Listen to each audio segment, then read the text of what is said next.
Asking myself these four questions, more than 10 years ago and doing so regularly on a quarterly basis and doing the simple visualization activity that we just did helped me to make that bold decision to commit to doing this career for the rest of my life.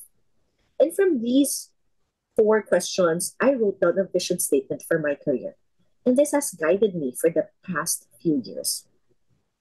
And that vision is one that enables me to control how I spend my time, one that allows me to be compensated without limit, and one that allows me to contribute and make a difference in the lives of others.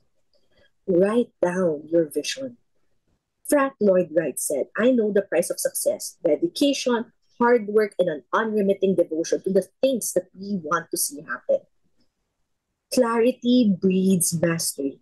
Being crystal clear with your vision for this career, being crystal clear with what you want to see accomplished would allow you to reach greater heights.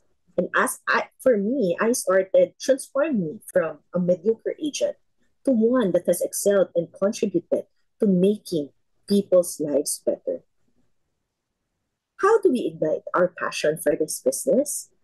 It is through knowing that this is the right business for us and it is aligned with our vision of what our ideal career will look like.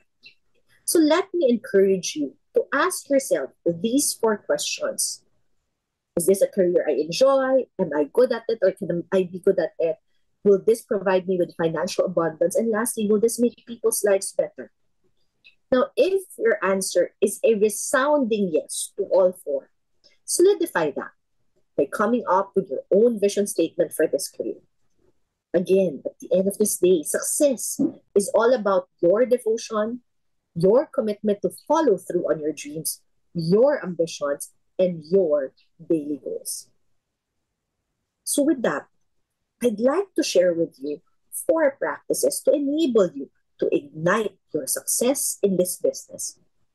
But first, let me share with you again a story and why this topic is so dear to me. A few years ago, a part-time agent of mine was able to convince his grade school classmate to actually get the plan from him.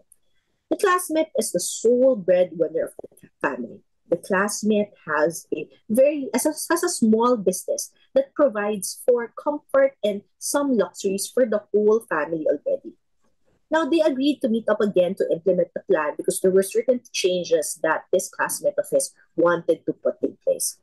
However, months have passed and yet they were not able to sync their schedules together to really put the plan in place. A few months after their first meeting, my agent got a call from his classmate's sister. And during that call, she informed him of the sad passing of her brother just a few days before. The sister called to ask the agent if her brother was able to implement or put a plan in place. So the agent had to sadly explain that the plan was never materialized because they never got to meet in person. The brother is the sole breadwinner of the family. And as a result, the sister had to take on the responsibility of being the sole breadwinner and to go abroad as a domestic helper. And so today, I'd like to share with you these four practices to enable you to be successful in this business, to ensure that maybe a sister or a family need not be burdened financially because of the advice that you share with them.